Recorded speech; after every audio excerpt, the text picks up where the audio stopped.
Olá, eu sou Felipe Recondo, este é o Sem Precedentes, podcast do Jota em que nós discutimos Supremo e Constituição. No episódio de hoje, o tema principal é a troca de comando no Supremo. Sai o ministro Dias Toffoli e vai assumir semana que vem o ministro Luiz Fux.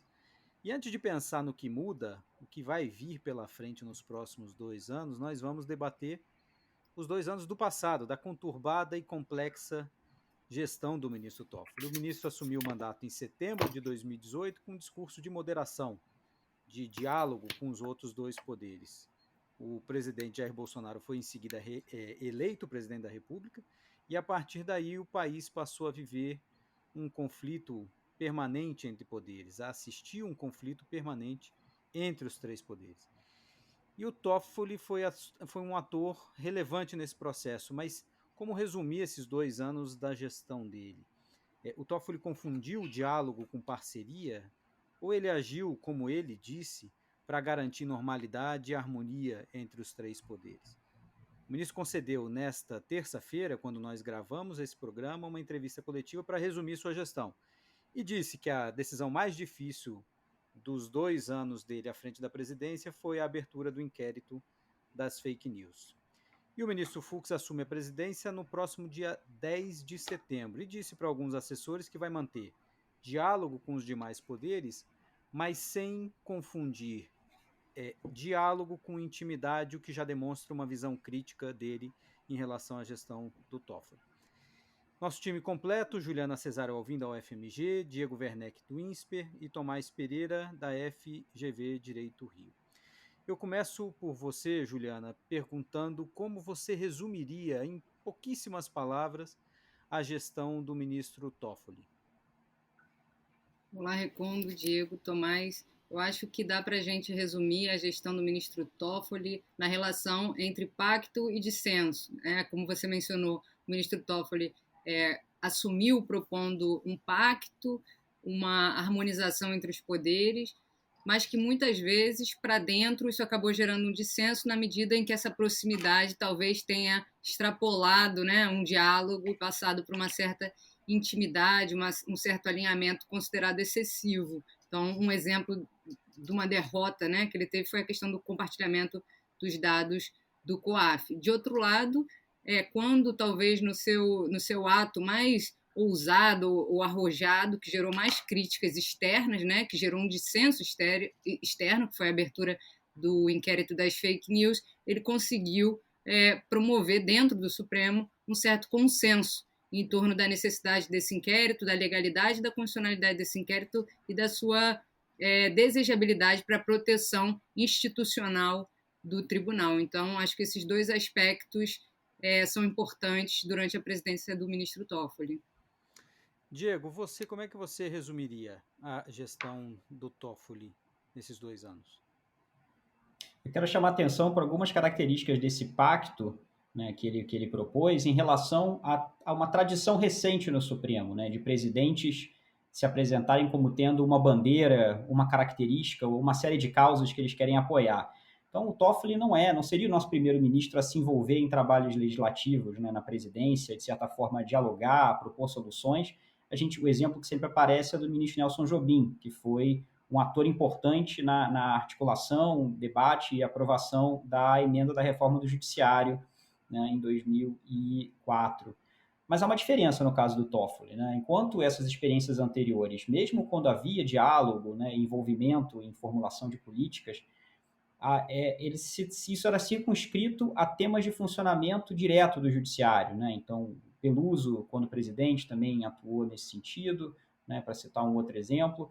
Mas o caso do Toffoli era diferente. Ele prometeu diálogo e cooperação, e ser esse resolvedor de problemas e apaziguador, que numa escala que não era ainda vista, nem como promessa, nem como prática. A gente pode discutir se a prática correspondeu ou não à promessa, mas o que foi anunciado ali era sem precedente. E, além disso, uma outra característica que chama atenção é um caráter unilateral dessa tentativa de diálogo. Isso também foi perguntado a ele na entrevista de hoje.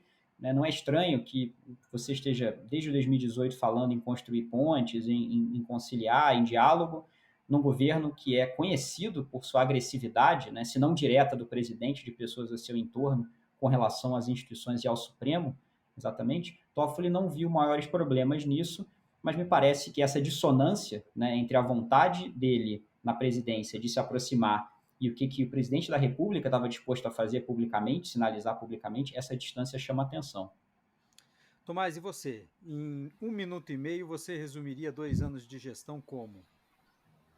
Eu acho que ele é marcada por esse pé em cada canoa, digamos assim. Né? Por um lado, ele tentou se colocar como um conciliador, mas parece que até para exercer esse papel de conciliador, ele precisava dizer que estava tudo normal. Né? Enquanto as pessoas estavam chamando atenção para a anormalidade, para o absurdo, às vezes, do que estava sendo dito ou feito, né, pelo presidente Bolsonaro, por seus ministros, ele, para se colocar como conciliador, às vezes parecia que normalizava aquilo, como se tivesse tudo normal. Mas, ao mesmo tempo, né, seja com... Ele falou que foi o momento mais difícil da presidência dele, a abertura do inquérito, das fake news, assim por diante. Ele também tinha uma narrativa de que há ataques excepcionais à instituição que justificam uma reação do Supremo, e ele também quer ser a liderança dessa defesa, desse ataque. Né? Então, eu acho que às vezes fica uma dúvida, inclusive, para além de se seria adequado ele exercer o papel de conciliador, e a gente poderia discutir quão bem ele fez esse papel, ou se ele não fez, né, se ele se colocou nesse papel, talvez ele deva ser julgado pela sua capacidade de tê-lo feito bem. Ele próprio colocou essa métrica para si da sua gestão. Mas às vezes parece que ele quer dizer que isso é normal, que é normal que ele faça isso, que isso é esperado no funcionamento dos poderes, que isso é esperado num presidente do Supremo, e às vezes parece que é por estarmos num momento excepcional que isso se torna necessário. E eu acho que isso, de novo, é um pé em cada canoa. Ele precisa ser um conciliador e é normal que ele o seja, ou é por conta de uma crise excepcional que se torna necessário que ele o faça? Não ficou muito claro para mim isso durante a gestão dele.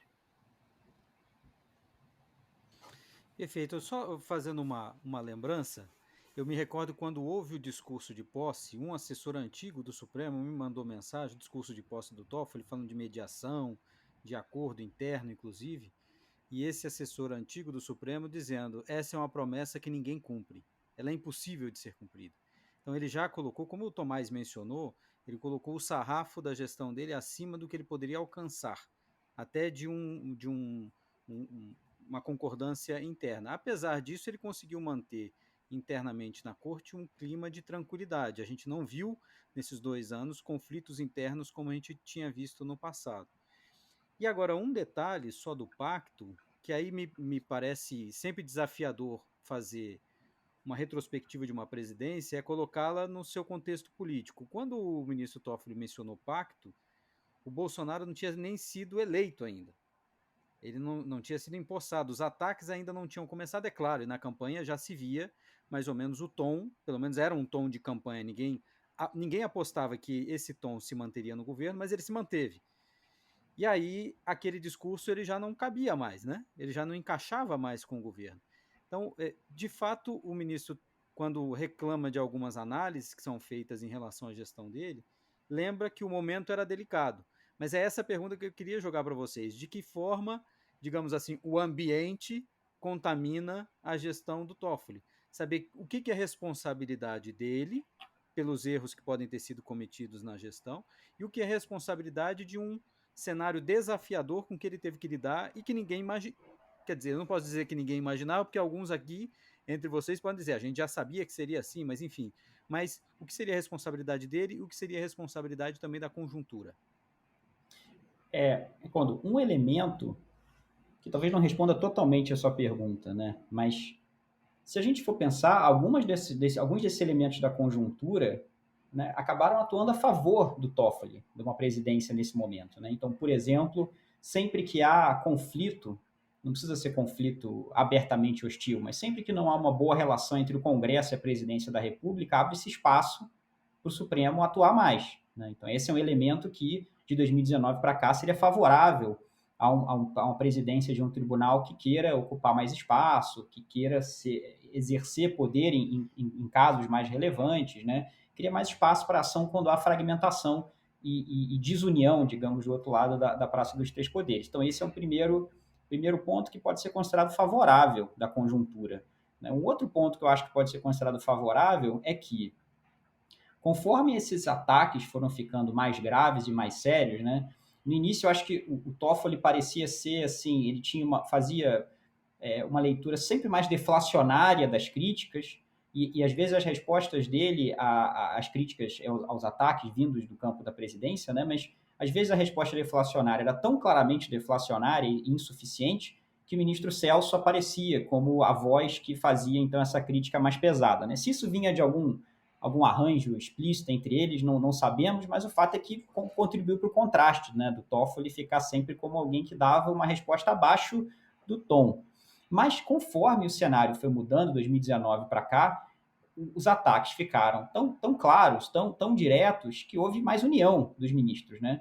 E aí aconteceu uma outra coisa, o inquérito das fake news, que começou como uma das coisas mais impopulares, né, que o Supremo já fez nos últimos anos, subitamente, não vou dizer que ficou popular, mas subitamente ficou mais complicado, né? Um ano depois, o Supremo conseguiu, na conjuntura, colocar todos esses ataques às instituições e ameaças à democracia e máquina de fake news em geral dentro do pacote de justificativa desse inquérito. Então, é um cenário difícil, sim. É um cenário delicado, sim, e cada vez mais explosivo. Mas algumas características desse cenário acabariam criando um espaço facilitado para a atuação do tribunal e de uma presidência que quisesse exercer poder e ser mais relevante. Né? Então, talvez o que eu esteja dizendo é que não opera só contra ele, esse cenário.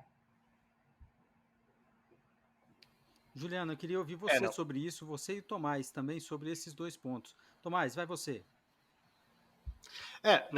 Eu concordo com o Diego. Eu só chamei a atenção que o Diego falou sobre quanto pode ser útil para o Supremo a divisão, né? Acho que a lógica é que se tem um conflito entre dois poderes, o Supremo tem uma oportunidade de aparecer como árbitro e decidir a favor de um ou do outro.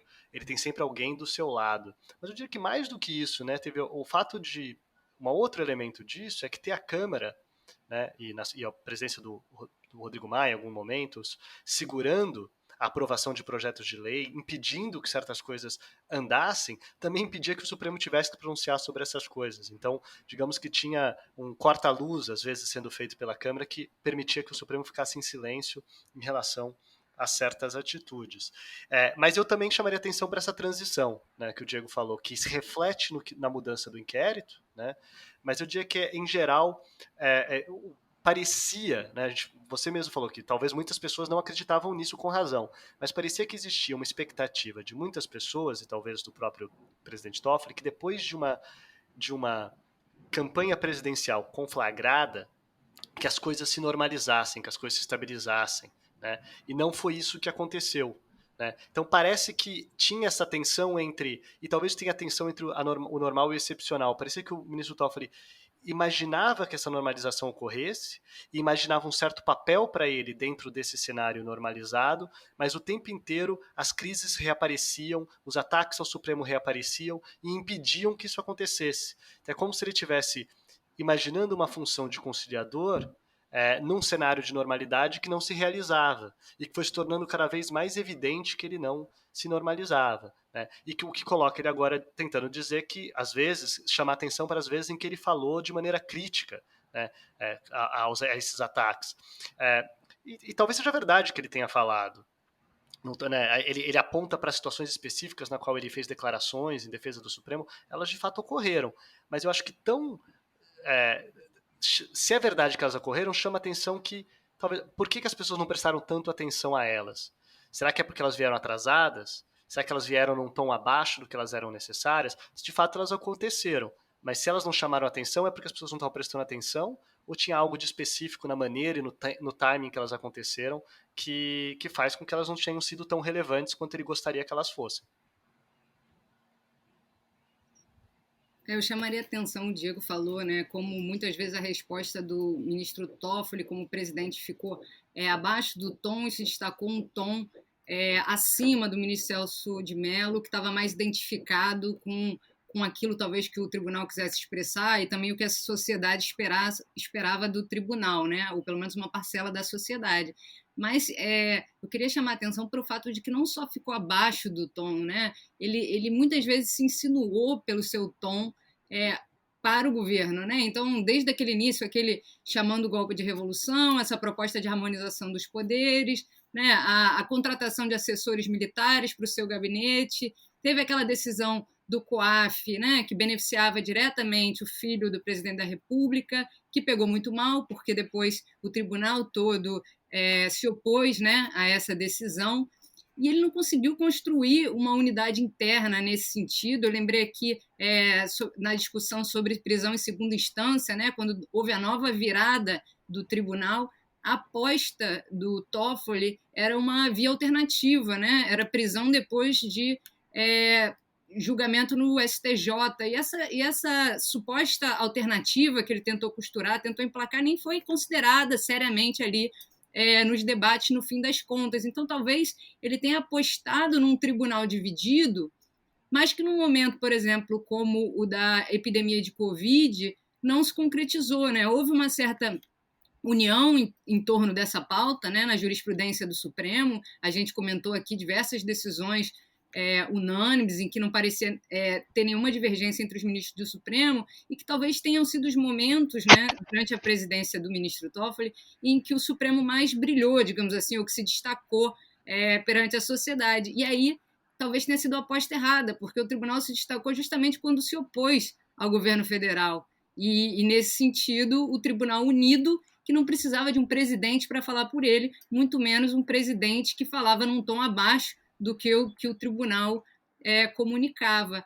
E, além disso, eu acho que tem uma marca, talvez, que fica da presidência do presidente Toffoli, que é uma marca ruim, né? Teve o episódio da censura, a reportagem da revista Cruzoé, que foi um episódio que foi bastante criticado, né, por impor uma limitação a um veículo jornalístico, e também a própria questão do acesso que ele pediu, né, a cópia de todos os relatórios de inteligência financeira produzidos pelo COAF, que foi também algo que foi considerado autoritário, arbitrário. Então, talvez essas condutas tenham se destacado até mais do que como atreladas à presidência, do que outras condutas do tribunal que acabaram gerando crédito para o tribunal como um todo e não como seu presidente, como foi, no caso, a jurisprudência com relação à epidemia de Covid. Eu queria fazer algumas provocações ainda para ouvir vocês. A Juliana falou de quando o Toffoli falou em movimento de 64, claramente esperando algum tipo ou tentando estabelecer alguma ponte com o executivo, com o governo que assumiria. E uma das perguntas que eu queria deixar para vocês já é: o Judiciário, o Supremo, precisa dessa ponte estabelecida com o Executivo, uma ponte sem pedágio, sabe? Uma ponte estreita com o Executivo? E mais, a gente mencionou aqui respostas do Toffoli abaixo do tom que se esperava, mas a minha dúvida também é: se espera sempre do presidente do Supremo respostas ao que vem da política, quando, e é claro, vocês não estão falando de absolutamente qualquer manifestação do presidente da República, mas eventuais ataques à democracia, eventuais comportamentos que são violadores da Constituição, etc. Mas se espera mesmo que o presidente do Supremo verbalize isso, lembrando que o Toffoli, aí uma característica também pessoal, a gente nunca viu ele debatendo ou criticando ou batendo boca no plenário. Então sempre foi um ministro que ficava mais no bastidor do que exposto. E eu acho que ele tentou estabelecer isso também como presidência. E do ponto de vista da comunicação, isso foi muito mal comunicado, né? Porque ele pode até ter tentado responder a esses ataques no particular, mas como isso também não chegou a público, a gente nunca vai saber exatamente. Ele até hoje, na entrevista, nessa sexta-feira, em que nós estamos gravando, ele falou: eu prefiro fazer do que ficar nos embates de narrativa. Obviamente isso era uma narrativa também, mas enfim, eu queria deixar essa provocação para vocês. Se é de se esperar mesmo que o presidente reaja dessa forma pública a essas críticas, e se o Supremo precisa manter essas pontes estreitas sempre com o Executivo. Começando pelo seu primeiro ponto, Felipe, acho que a resposta para mim é não. Acho que não se espera do presidente do Supremo que seja um comentador, crítico, avalizador em tempo real do que está acontecendo na política, né? A questão é que o Toffoli se colocou na posição de comentar essas coisas. E aqui o que eu acho que é o problema não é a comparação com o silêncio que resolve, né? Porque às vezes o silêncio é melhor em muitos desses casos. O problema é, nesse contexto dessas afirmações todas que a gente já colocou, que vocês deram vários exemplos, você ainda assim dizer, agora eu vou falar sobre esse último episódio do que Bolsonaro falou e soltar uma nota que com quase que um deixa disso, né? Então, acho que muitas vezes isso vale, inclusive, para a atuação como moderador e conciliador na política em geral. Muitas vezes uma posição de mais poder é uma posição de se retirar. Quando você se retira, primeiro, ninguém sabe para onde você vai, né? Quando você tem o poder lá na frente, típico maneira de tribunais de exercerem poder, aliás, mas você se preserva de ser visto como só mais um participante do jogo, né? Então, eu acho que nos dois pontos, na comunicação e na ação, na decisão, né, é possível dizer que o ideal era o silêncio e não se envolver diretamente, não criar pontes, não tentar fazer essa negociação prévia, do que quer que seja, articulação prévia, né? Que então se consulte o tribunal, se é uma opinião do tribunal administrativa sobre uma determinada questão orçamentária ou de reforma, que o tribunal, como aliás, durante a Constituinte, antes da Constituinte, na Comissão Afonso Arinos, houve uma nota do tribunal discutida internamente dizendo o que o tribunal achava que eram coisas boas de reforma do judiciário a serem incluídas na nova Constituição ou não, né? Então é possível fazer isso e o presidente ficar quieto agora. Ao achar que ele tem que comentar todas essas coisas, porque ele se colocou como um ator em tempo real, né? Um interlocutor, um player em tempo real do que acontece em Brasília, aí talvez até ele esteja se colocando com um parâmetro, como você apontou, que é impossível de realizar bem, né? Sim, eu chamaria atenção para o fato de que a questão não é ele ter comentar sobre a política em geral. A gente está falando de ataques específicos ao Supremo Tribunal Federal, né? Então, com frequência, quando se critica que ministros falem demais, ou especialmente que um presidente supremo tenha falado demais, com frequência o ministro se defende dizendo, não, eu não falo por mim, eu falo pela instituição. Então, claramente, quando existem ataques à instituição, é exatamente esse o momento em que ele deveria falar. Nesse momento, agora, com frequência, o que o ministro Toffoli fala mas eu abri o inquérito. Mas daí eu chamaria atenção para, como a Juliana bem disse, o Diego tinha falado disso de maneira geral e a Juliana deu exemplo. Esse inquérito mudou na maneira em que ele evoluiu, né? A primeira grande, digamos, visibilidade desse inquérito depois da sua abertura foi a censura de uma notícia da Cruzoé que atacava especificamente um ministro, né? Então parecia que era isso que estava em jogo, né? Se o inquérito foi ganhando outras cores, isso tem a ver um pouco com os ataques terem crescido, né? Então, o contexto, falando de conjuntura, a conjuntura legitimou um inquérito que tinha sido aberto antes dela ter se agravado dessa maneira. E tem a ver também, digamos assim, com coisas que aconteceram até fora do comando do ministro Toffoli, que abriu esse inquérito, mas quem está comandando o inquérito é o ministro Alexandre de Moraes a essa altura, né? Então eu acho que a gente teve, eu chamaria atenção para isso, né?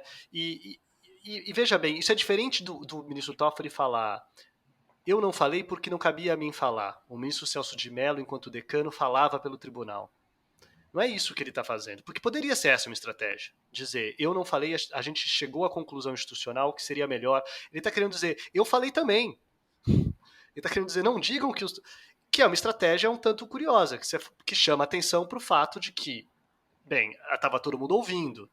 Por que as pessoas aparentemente prestaram mais atenção no que o Celso falou? O ministro Celso falou. Acho que tem a ver com o tom, que a gente já falou, e com o timing, né? O momento em que isso foi dito. Que às vezes era exatamente o momento em que o ministro Toffoli estava se apresentando como conciliador ativamente, né? E aí, nesse sentido, me parece que, de alguma maneira, ele não vai ficar com os louros da gestão dele e o lado ruim, né, o que foi criticado, vai um pouco colar na imagem da presidência. Então, me parece aí que teve uma uma aposta errada, né, no que investir e não conseguiu, talvez, me parece, capitalizar em cima das coisas positivas que aconteceram nesse tempo. Eu só queria me corrigir que eu falei que o ministro Toffoli chamou o golpe de 64 de revolução, eu que subi o tom, na verdade ele chamou de movimento, que também é passível de críticas, mas faz diferença. Mas, inclusive, Juliana, Mas mais do que isso, Juliana, acho que não, a crítica foi feita até por assessores dele para ele, dizendo, presidente, isso não vai pegar bem, o senhor falar de movimento. E ele teria dito, eu sei o que eu estou fazendo. Já era esse flerte, já era essa tentativa de aproximação ou de manter esse diálogo que se mostrou difícil. Diga, Tomás. Mas não, exatamente, mas eu diria que pega muito bem o quão característico né, dessa posição intermediária de um pé em cada canoa. Eu não vou chamar de golpe, eu também não vou chamar de revolução, eu vou chamar de movimento, sendo que na verdade isso não resolve para ninguém, né?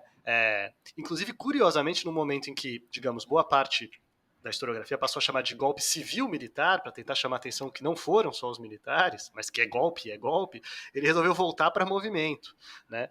Então eu acho que isso pega muito o perfil mesmo. Né? Diga, Ju. Não, concordo, não resolve, mas sinaliza. Então não é nem uma coisa nem outra, né? Ele sinaliza, mas ele não define qual é o posicionamento. Então, em algum sentido, talvez ele não tenha ganho os pontos totais, mas causou com certeza aversão e crítica daqueles que se viram ofendidos pelo uso de movimento para se referir a um processo ditatorial. E voltando a algo que você falou, Juliana, que eu acho que é importante, sobre como contexto e decisões, porque a gente está falando do contexto, né, de como ele se apresenta, ele nessa posição de presidente, articulando, e a gente está falando de decisões judiciais específicas que ele deu, seja como voto, seja às vezes como presidente, especialmente. Né, e a decisão do COAF, eu acho que talvez seja uma das mais marcantes, que vão ser lembradas da presidência dele. Não só por ele ter dado, como por em seguida, né, o plenário ter decidido o contrário ao que ele fez, né, enfatiza essa falta de liderança, digamos assim, né, ou de tentar liderar o tribunal numa direção e os ministros não irem, não estarem dispostos a fazerem aquilo. Mas chamaria a atenção que, por mais que essa decisão seja criticável em si, e eu acho que seria criticada independentemente de qualquer coisa, ela foi ainda mais criticada num contexto em que ele se colocava como conciliador e negociador com o executivo. Porque sendo algo que afetava o filho do presidente da República, num contexto em que ele estava se colocando como conciliador, isso parece fazer parte de uma conciliação, né? De uma pacificação, de tentar acalmar, digamos, os conflitos da República. Né? Não estou dizendo que foi por isso que ele tomou a decisão, mas eu estou dizendo que se ele tivesse tomado essa decisão sem esse contexto, as críticas existiriam, mas eu acho que elas não seriam as mesmas. Então, às vezes ele se colocou nessa situação que faz, inclusive, que depois ele faça algo que ele vai sofrer ainda mais críticas. Justas ou não. Não tenho como saber o que estava acontecendo na cabeça do presidente naquele momento, mas é assim que isso foi percebido. Eu estou pensando aqui vocês falando e concordo com todas as críticas ao Toffoli, mas acho que é a oportunidade um pouco de pensar se a gente não tem uma visão exagerada do que é, não nós especificamente, né, mas a gente se acostumou no Brasil com uma visão cada vez mais inflacionada do que é a presidência do Supremo, do que deve ser. Né, isso é uma transformação assim crescente. Então, pensando em duas visões do que é o presidente do Supremo, né? Ele fica lá 2 anos, ele ou ela ficam lá 2 anos, é uma ordem burocrática de idade, né? Não é realmente uma eleição que significa um mandato, que ele tem a confiança especial dos seus colegas, ele ou ela é uma ordem burocrática de senioridade. E então a metáfora é como se fosse aquele revezamento, né? Um passando o bastão para o outro. Um pode correr mais, pode correr menos, né? Melhor para saltar alguns obstáculos, mas olha, a pista é aquela ali. O que você tem que fazer, a natureza que você tem que fazer é mais ou menos parecido com a natureza de quem veio antes. Mas eu acho que começou um movimento, assim, nos últimos anos, de que não é revezamento, é salto ornamental. O presidente, antes de assumir a presidência, ele tem que dizer, eu vou fazer isso, eu vou dar uma pirueta assim, e vai ser mais legal do que a pirueta anterior, e aí ele é julgado ou não, de acordo com a capacidade dele de fazer aquilo que ele prometeu que faria. Então, eu acho preciso pensar no revezamento, né? O Toffoli é um pouco vítima, me parece, de uma coisa que não vem dele, da presidência dele, mas de muitos anos, que é de você achar que o presidente do Supremo ele é presidente de alguma outra coisa que não é um tribunal. uma super instituição com múltiplas competências e uma decisividade transcendente para o funcionamento do país, mas que também ocorre que também é um tribunal e decide ali, tem sessões e tudo, mas eu acho que é importante repensar, né, se essa armadilha que o Toffoli caiu não foi só colocada por ele, né? Ele colocou sua pedrinha numa armadilha que eu acho que está sendo armada há muitos anos no discurso público e na concepção dos ministros com relação ao papel da presidência. É verdade, Diego. Foi ótima essa metáfora e me deixa pensando em que medida os ministros que se tornam presidentes da corte, na linha do que você falou, prometem o que não vão conseguir cumprir. E aí, nesse sentido, são vítimas e autores desse processo, né? Ele entra dizendo que vai fazer acontecer coisas que, na prática, normativamente nem deveriam ser o papel dele e que talvez na prática não sejam possíveis, né, dado os constrangimentos e as restrições. E eu acho que essa é uma crítica que tem sido feita, né, que foi feita na presidência, por exemplo, da ministra Carmen Lúcia também, né, que acabou de passar, né, que foi queria pautar certas ações, queria resolver certos casos e acabou não acontecendo e eventualmente, né, as razões vai saber quais que foram, mas que o problema é esse anúncio que é feito no começo sobre como vai se dar aquela presidência. Então, talvez, nesse sentido, uma presidência que comece sem grandes promessas possa ser promissora, tanto para reenquadrar o que seria, ou para contribuir para o que seria uma boa presidência do Supremo, que não é uma presidência necessariamente pirotécnica nem nada do tipo, mas também para não frustrar com base nas próprias expectativas que cria.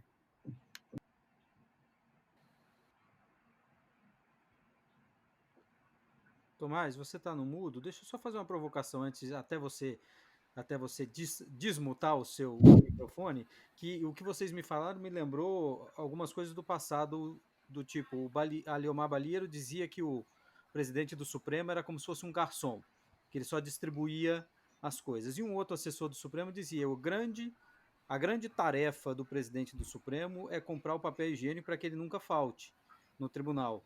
Mais ou menos dizendo, ele é como se fosse um síndico, ele não é para ter essa proeminência toda. O tribunal nunca gostou muito de ministros que fossem acima do colegiado ou acima dos demais. E a gente olha no passado alguns presidentes que seguiram à risca, digamos assim, esse pensamento, né?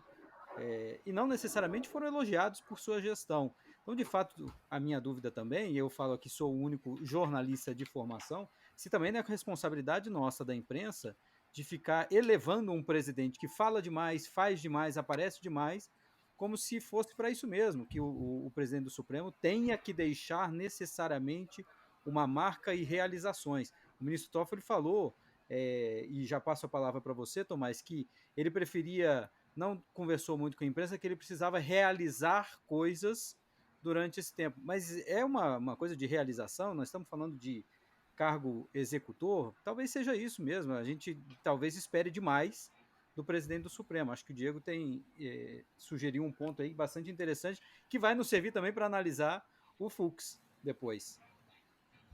Certamente. Mais tem um ponto, depois eu falo. Não, com certeza. O que eu ia falar é o seguinte, tem uma dissonância entre essas duas coisas, né? Entre conforme presidências e presidentes do Supremo foram se colocando nesse papel e o que o Diego destacou, o momento como eles são eleitos, né? Porque se de fato o presidente tivesse uma missão, um programa, né, talvez eles tivessem que ser eleitos pelo colegiado, que isso garantiria que eles têm apoio, seja pessoal à sua liderança, seja ao seu programa, né? O que fica complicado é uma presidência que circula burocraticamente e essa visão de que esse pode ser o seu momento, esse é o seu momento histórico para liderar e deixar a sua marca. Momento curto, nesse né? contexto, em 2 aninhos. E nesse contexto, eu acho que daí fica, olha, você pode tentar, mas vai depender de muitas coisas. Tem certas coisas que você não vai conseguir porque o STF não consegue fazer. Tem certas coisas que você não vai conseguir porque o seu perfil não permite. Tem certas coisas que você não vai conseguir porque você não tem liderança para fazer aquilo. Então eu acho que quando a gente tenta ver coisas que alguns presidentes fizeram ou conseguiram fazer, e outros que disseram que iam fazer e não conseguiram, né, dentro dos seus programas, um pouco a gente poderia separar. E por que eles não conseguiram? Porque não tem jeito, eles prometeram coisas que o Supremo não tem como afetar. O que tem a ver com o perfil? Eles avaliaram errado o seu próprio perfil, que eles conseguiriam fazer, se apresentar como um conciliador da República, e talvez você não seja um conciliador tão bom assim. E o quanto, seja você, talvez não seja o seu perfil, seja que para isso você precisava de um apoio que talvez você não tenha. Tem essa coisa também, se você quer ser uma liderança na presidência, tem pessoas que talvez já sejam naturalmente. Às vezes você tem alguns anos, né? Você sabe quando que você vai ser presidente normalmente. Você tem um espaço para ir construindo essa liderança e talvez chegar lá em uma posição de liderança. Algumas pessoas podem chegar assim ou não. Então eu chamaria atenção para isso, né? E eu só falaria de uma coisa, né? Que é a gente acrescentou o CNJ nessa coisa toda. Então a gente não vai falar disso agora. E na medida em que existe o CNJ, e o CNJ não é o Supremo, o CNJ de fato é um órgão que tem funções importantíssimas para a administração da justiça no país, né? Você poderia comparar, é um ministério do judiciário, né? Ele é um ministério do Supremo, ele parece mais um ministério do que um tribunal, né? E daí eu diria que daí sim todo presidente pode ser julgado pelo como ele atuou como presidente do CNJ. Porque daí não é só a sua missão, eu tenho uma bandeira ou tenho outra, ali tem uma bandeira institucional que é colocada até pela criação daquele tribunal e pela sua missão constitucional, daquele conselho e pela sua missão constitucional, e daí sim a gente pode ser julgado, e daí sim, alguns presidentes fazem mais ou fazem menos em relação a isso. E muito, muito interessante, Tomás, porque aí dá para, de fato, até do ponto de vista da imprensa, Felipe, dá para você dizer, né? Então, teremos um novo presidente do CNJ. Quais são as pautas, né? Quais são as resoluções que ele está pensando em editar? Porque, de fato, é uma instituição que tem aí um tipo de poder normativo, um tipo de um poder de formular políticas públicas para o judiciário. Acho ótima a imagem de ser um ministério do judiciário, né? Uma analogia interessante. E nesse ponto o Toffoli conseguiu fazer coisas interessantes, né? Por exemplo, a resolução do final de 2019 com regras mais específicas para guiar o comportamento de magistrados em redes sociais, né? Isso é importante, isso é um tema candente no Brasil, isso vai ser decisivo no ano eleitoral agora, né? A gente tem problemas com magistrados e membros do Ministério Público também, mas magistrados, especificamente no caso do CNJ, se manifestando em redes sociais de maneiras que, né, não tem afiliação partidária, mas está bem próximo disso, né? E eu acho que ele detectou esse problema, colocou isso como um ponto importante, apoiou essa resolução, uma boa resolução do CNJ. Na Covid, né, a gente pode falar um pouco mais disso também, o ministro o Toffoli, presidindo o CNJ, editou uma resolução que seguia recomendações internacionais importantes, né, de como lidar com população carcerária, com o problema de superencarceramento em tempos de pandemia, uma resolução detalhada, longa, atacando vários aspectos do problema. E embora, né, o que a gente saiba até aqui, né, os dados não têm sido muito animadores de como tem sido o impacto dessa resolução no judiciário, mas a iniciativa foi boa, né, o que o CNJ produziu a esse respeito foi bom, e isso é crédito também da presidência, do Toffoli, né, colocou isso como... Então, é muito, muito importante a distinção feita pelo Tomás, né? A gente deveria se habituar, então, a avaliar de forma completamente diferente por parâmetros diferentes, né? Talvez dê para você estar fazendo revezamento, né, numa raia, como presidente do Supremo, e fazer coisas diferentes se você está presidindo o CNJ, mais variado. E repare, Diego, que na entrevista, nessa última do Toffoli, ninguém perguntou de CNJ. Nenhuma pergunta sobre CNJ. Juliana, desculpe. Não, eu ia acrescentar uma coisa ainda sobre a conversa anterior, que é o fato da gente não ter parâmetro para a presidência, né? A gente também não permite a gente avaliar com muita precisão ou com muito parâmetro quais seriam as circunstâncias excepcionais que talvez aí sim justificassem uma presidência mais enfática. Porque, claro, a gente vive um momento agora, tanto com a questão da pandemia, tanto com a questão dos conflitos com o governo federal, né, das incitações contra o Supremo Tribunal Federal, que talvez fosse de fato o caso de ter uma presidência mais enérgica ou mais vocal, né? Mas o fato de não ter um parâmetro, uma estabilidade no comportamento, um consenso sobre esse comportamento, não faz nem o que a gente possa justificar com base nisso, porque simplesmente é um pouco arbitrário, né? Como o Tomás colocou, dependendo das características, dependendo ali da pessoa especificamente, sem seguir muito um padrão.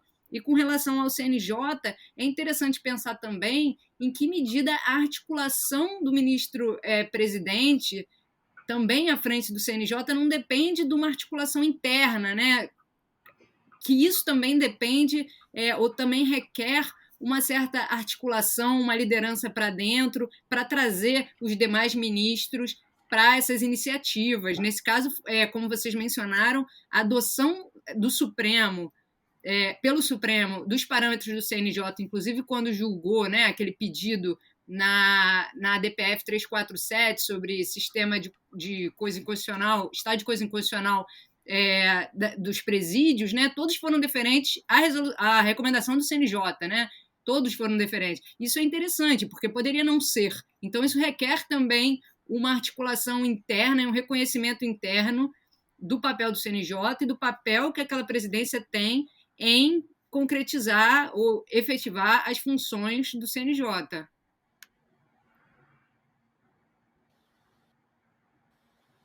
Quanto a isso, só uma coisa que eu queria lembrar é que isso foi que não era desde o início necessário que o presidente do Supremo fosse o presidente do CNJ, né? Quando a reforma do Judiciário veio e criou o CNJ, o que a Constituição dizia é que o Conselho Nacional de Justiça seria presidido por um ministro do Supremo, que seria escolhido, né? Imagina se poderia ser algo análogo ao que acontece com o TSE, né? Que tem 3 ministros do Supremo lá e um dos ministros preside o TSE.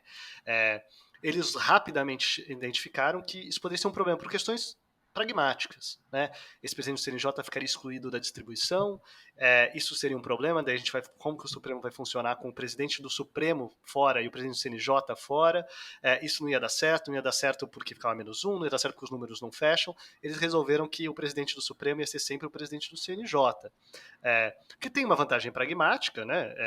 Realmente não tira da distribuição, né? Você já tem um outro que é presidente do TSE ao mesmo tempo, você tem um monte de problemas com esses acúmulos de funções pelos ministros, mas isso gerou também que talvez seja demais para uma única pessoa, né?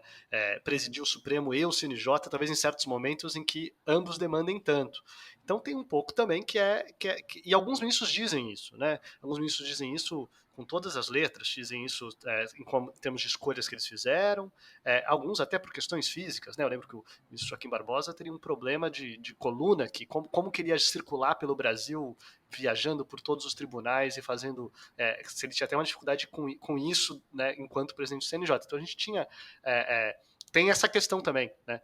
Talvez o acúmulo das duas seja também positivo, porque você não tem duas lideranças às vezes batendo cabeça, que também poderia ser ruim, mas isso também coloca talvez peso demais nos ombros de uma pessoa, e de novo, nos ombros de uma pessoa que não é eleita para isso, porque ela é particularmente vocacionada ou particularmente, inclusive, interessada em realizar aquela função naquele momento.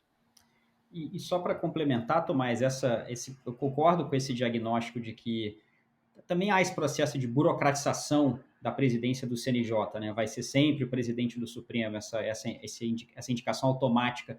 E como uma evidência adicional de que não era assim originalmente, eu fiquei pensando, enquanto você falava, no fato de que, originalmente, pela reforma do Judiciário, o presidente do CNJ passava por sabatina no Senado também, né? E isso foi removido, se eu não me engano, após a presidência da ministra Ellen Grace, porque, de fato, aí ficava uma situação esdrúxula, né? Se sempre vai ser o presidente do Supremo, o presidente do CNJ, já seria esdrúxulo um ministro do Supremo, né? Já seria bastante curiosa a situação de o ministro do Supremo ter que passar de novo por uma sabatina para ocupar essa função. Seria delicado na política brasileira. Mas se, de fato, é automaticamente o presidente do Supremo, aí não tem sentido nenhum, né? Isso foi removido alguns anos depois da emenda, do texto original da emenda. Só lembrando, o Tomás falou de aumento de encargos do presidente, lembrando que no passado o presidente não era obrigado a votar em todos os processos, em todos os julgamentos. Ele votava em caso de desempate. Então houve por parte dos próprios ministros do Supremo também uma hipertrofia no poder do presidente, e agora estão pagando uma certa conta, né?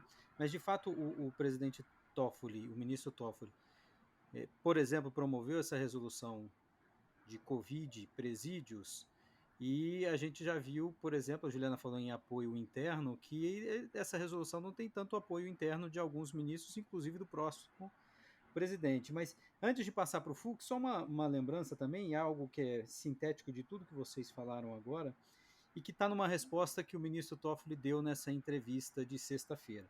Vocês falaram que o Toffoli nem se colocou como nem se posicionou como um moderador que funcionou, apesar de eu ouvir de gente no governo, integrantes do governo, que sim, ele foi importante nessa moderação na relação entre os poderes, mas para fora não aparenta que ficou, e ao mesmo tempo não foi um grande defensor, ou se colocou como um grande defensor da normalidade, da democracia, apesar de agora ele se posicionar assim. Mas também fazendo uma distinção de momentos. Né? No começo do governo era um momento de absoluto conflito, depois nós vemos um governo Bolsonaro já em outro tom. Mas a resposta que ele deu nessa entrevista hoje, mudando um pouquinho as palavras aqui, foi: alguém perguntou para ele se ele repeliu os ataques que foram feitos ao Supremo. Ele disse que não precisava repelir os ataques, mas precisava defender a instituição.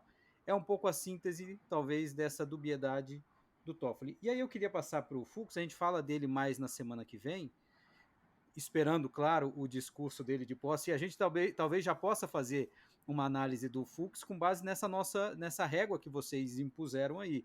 Afinal de contas, será que ele pode prometer muita coisa como presidente do Supremo ou ele deveria expor mais o que ele vai fazer no CNJ? Mas eu queria ouvir muito brevemente também de vocês, a gente discute mais isso semana que vem, o que se esperar do Fux nessas novas circunstâncias políticas e pensando nele como juiz, já que ele já tem um bom passado aí no tribunal, a gente já sabe mais ou menos como ele se posiciona. O que vocês esperam? Bom, o primeiro eixo de análise é a posição, né? Isso é um tema que divide o Supremo hoje, a posição com relação à Lava Jato. E Lava Jato aqui tem dois sentidos possíveis, né? Um sobre pessoas específicas e processos específicos, que é mais conjuntural, então processos envolvendo o Sérgio Moro, a suspeição do Moro, tem impacto direto sobre a processos contra o ex-presidente Lula, né? Então esse é o sentido mais específico de Lava Jato, o processo no CNJ contra o Deltan Dallagnol, por exemplo, mas tem um sentido mais amplo que quase que se mapeia um para um com esse critério anterior, que é a posição dos ministros com relação aos poderes de instituições investigadoras em geral no Brasil, né? Ministério Público, Polícia Federal, né? Essa teia de mecanismos que para persecução de autoridades políticas, sobretudo, né? De agentes públicos. E nesse aspecto, o ministro Fux tem um lado claro, né? Nessa leitura mais abrangente da Lava Jato, nesse sentido, né? Ele tem um lado claro, ele é um dos ministros mais lavajatistas desse sentido, né? Claramente.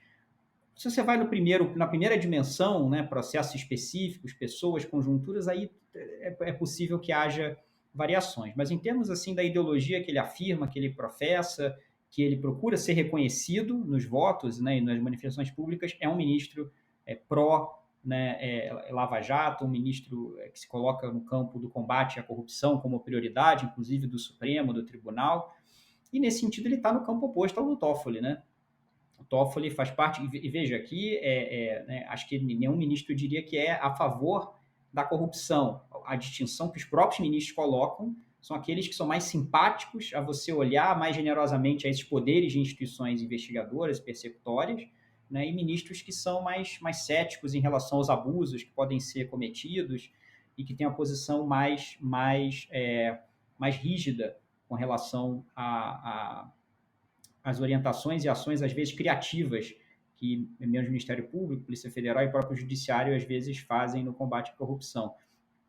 Então, nesse ponto, eu acho que o ministro Fux, né, o previsível, o esperado, é que ele tenha uma pauta, uma formação da pauta que seja, de alguma forma, favorável a esses temas. Esse é um poder que está ao alcance do presidente, escolher que casos, dentre os liberados, vão ser chamados para decisão. Um enorme poder, né? Mas esse é um dos que realmente tem. E, agora, como tudo que está acontecendo de 2019 para cá, isso é um tema que a conjuntura mudou também, né? Porque ano passado a relação do governo federal com a Lava Jato, com essa ideia de Lava Jato, ela já era ambígua em vários aspectos, né, já que havia pessoas próximas à família envolvidas em investigações de corrupção em outras instâncias.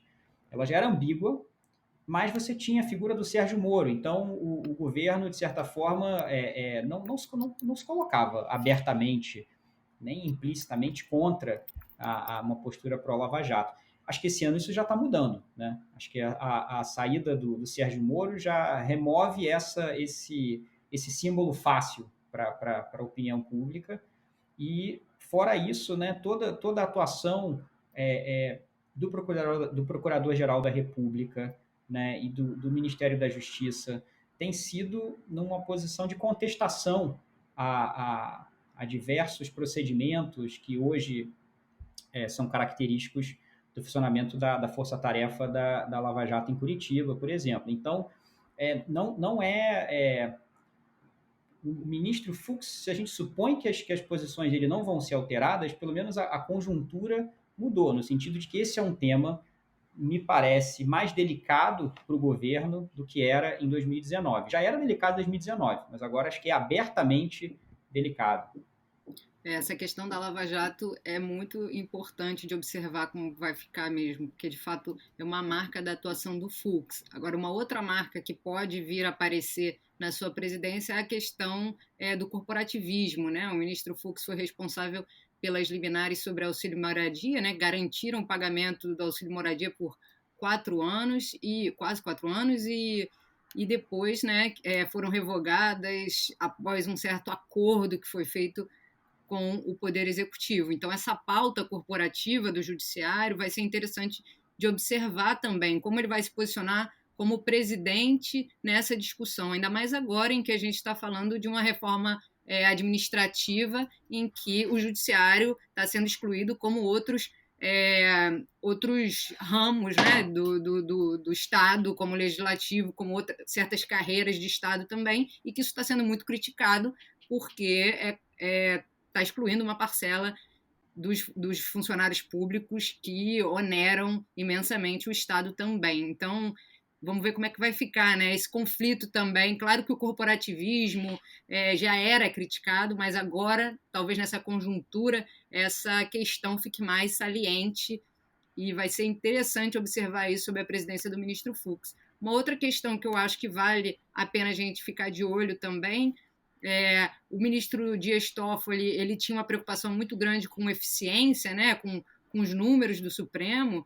Então, o número de processos julgados reduziu o acervo do Supremo, o que também sofreu críticas, né, por como isso estava sendo feito, essa expansão do plenário virtual. A gente falou bastante aqui, com a pandemia, esse plenário virtual foi expandido e um monte de julgados importantes saiu de lá, né? Um monte de casos controversos foi decidido sem muita transparência, sem muita possibilidade de acompanhamento. Houve ajustes ao longo do caminho, mas ainda assim sofre críticas porque passa um pouco fora do radar da sociedade. Então, como será que o ministro Fux vai manejar esses mecanismos de redução ou desafogamento processual, levando em conta essas garantias, né, processuais, ele que é um conhecido processualista. Vale a pena a gente ver em que medida o Supremo vai voltar atrás com relação a essas medidas da expansão do plenário virtual, né, que foram medidas temporárias a princípio, em razão da pandemia,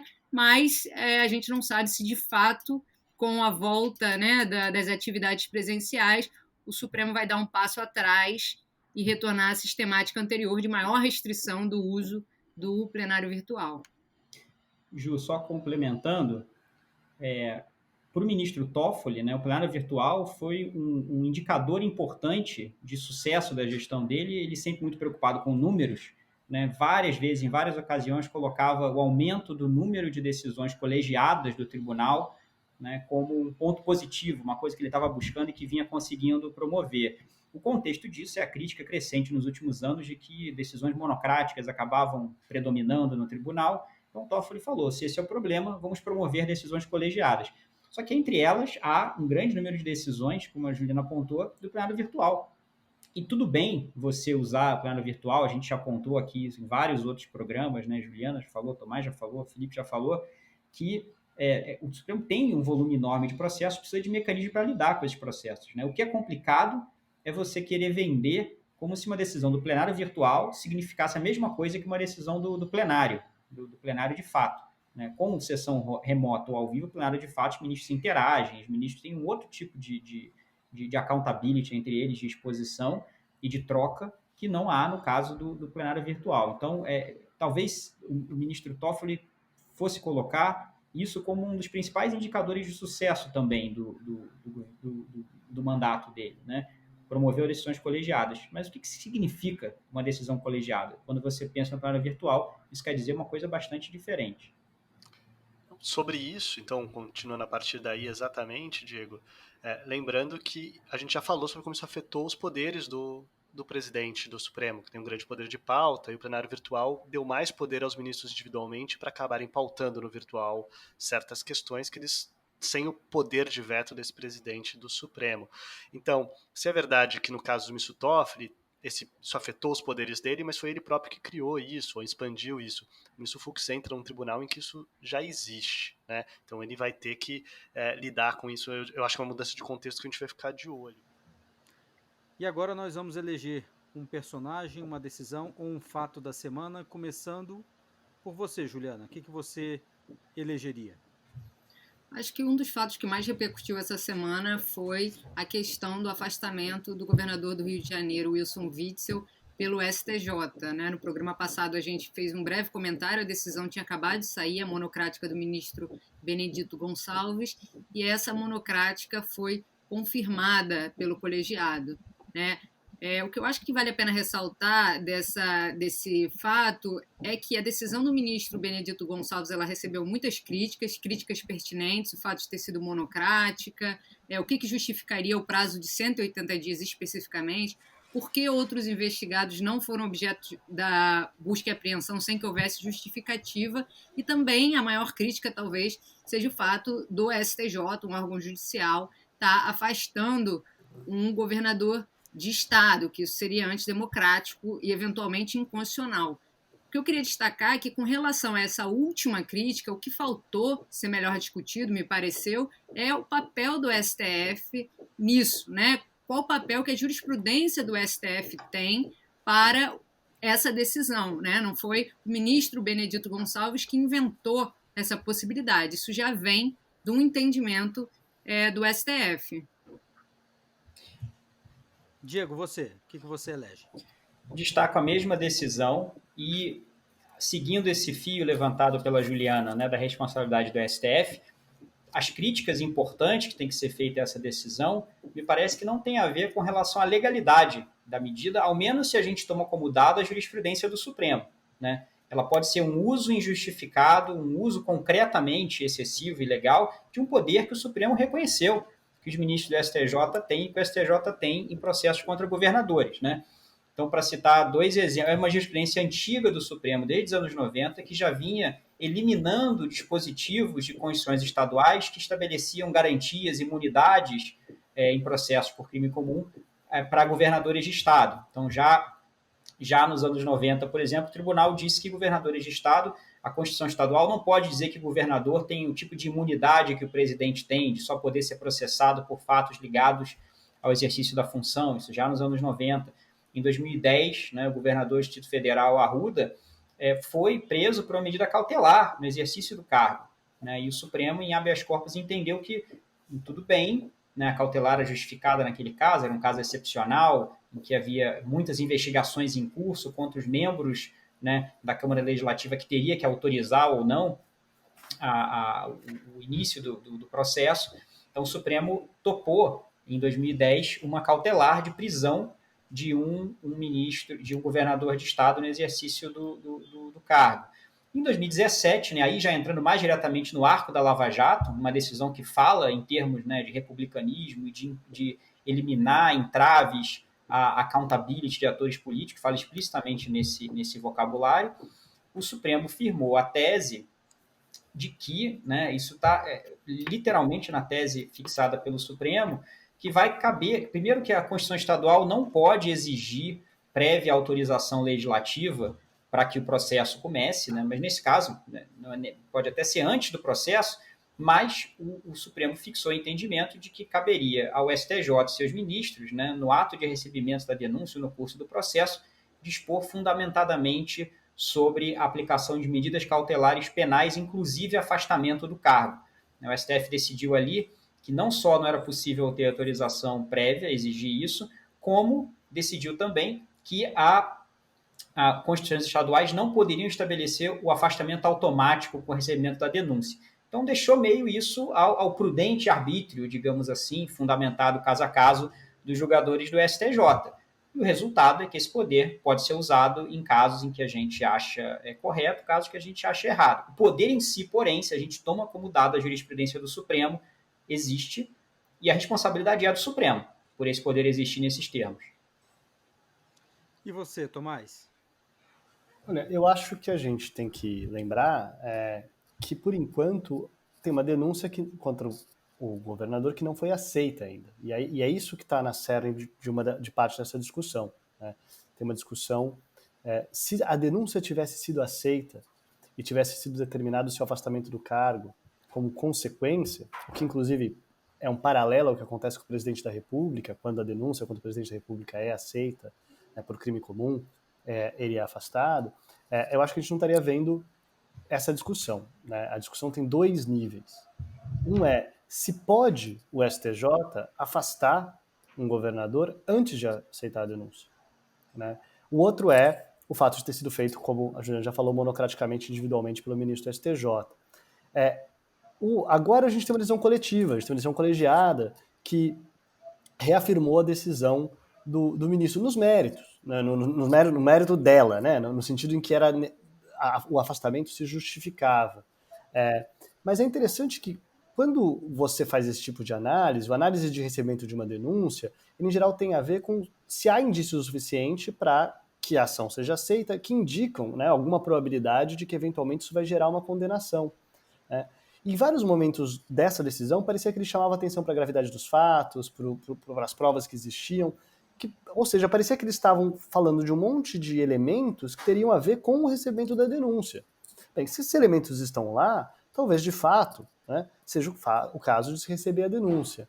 Mas quando que seria a situação em que faz sentido você afastar um governador antes de receber a denúncia? Os meros elementos que justificariam o recebimento da denúncia bastam? Acho que não, né? Você teria que demonstrar que existe algo de específico no governador estar obstruindo ou atrapalhando as investigações. O que ficou meio confuso nesse caso é que parece que o fato de você ser governador em si geraria isso. É claro que é uma posição de poder, é uma posição de influência, e é uma posição de influência que pode afetar investigações contra si. Nessa discussão, em alguns momentos, parecia que isso bastava. Né? Ou que isso mais os indícios bastavam. Mas daí é interessante que a gente passa de uma discussão anterior que existia, que era se era possível receber a denúncia e não afastar o governador, por uma situação que parece o oposto, em que a gente afasta o governador por haver elementos que parecem indicar que a denúncia um dia vai ser aceita, sem, no entanto, ter aceito a denúncia. Acho que o que fica de tudo isso é fundamental e essencial que o STJ colegiadamente se reúna e aprecie a denúncia o quanto antes. E explique por que não é isso, né? Por que não podia esperar esse momento, por que esse não é o momento, que seria um momento natural em que se decide se há elementos o suficiente e se afasta ou não. Maravilha, gente. Semana que vem a gente volta e aí para discutir essencialmente a gestão do ministro Fux e o seu discurso de posse.